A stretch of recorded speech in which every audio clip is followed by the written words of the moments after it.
never snogged anyone in his life just because the best kiss he's ever had is from our Auntie Muriel. Shut your mouth, fellow Ron, bypassing furniture. Oh, no, I will not, yelled Ginny beside herself.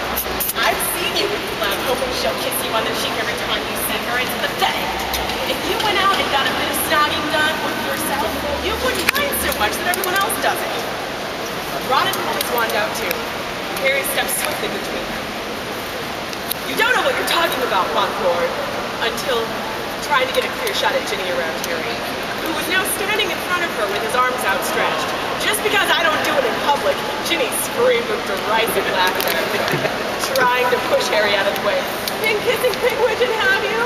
Or have you got a picture of Auntie Muriel stashed under your pillow?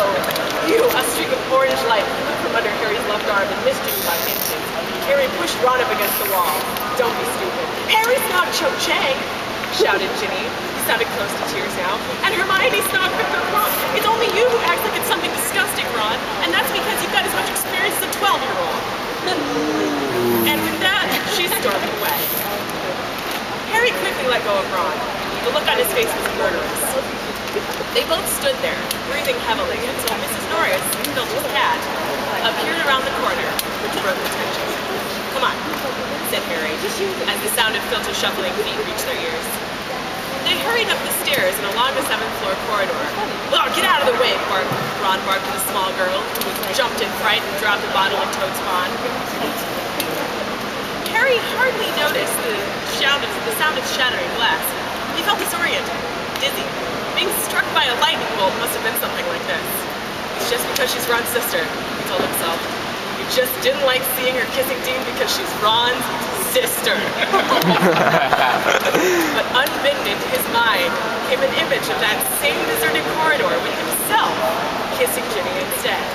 The monster in his chest purred. But then he saw Ron ripping open the tapestry curtain and drawing his wand on Harry, shouting things like betrayal of trust and supposed to be my friend. Do you think Hermione did snog Crumb? Ron asked abruptly as they approached the fat lady. Harry gave a guilty start and wrenched his imagination away from the corridor in which no Ron intruded, in which he and Ginny were quite alone. What? He said confusingly. Oh. The honest answer was yes. But he did not want to give it. He did not want to give it. However, Ron seemed to gather the worst from the look on Harry's face. Dilligrowd, he said darkly to the fat lady, and they climbed through the porthole into the common room. Neither of them mentioned Ginny or Hermione again.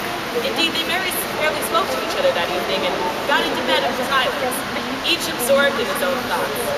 Harry lay awake for a long time, looking up at the canopy of his four-poster and trying to convince himself that his feelings for Ginny were entirely older brotherly.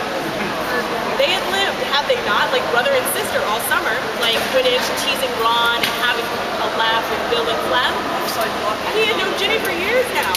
It was natural that he should feel protective, natural that he should want to look out for her, want to rip Dean from limb to limb after kissing her.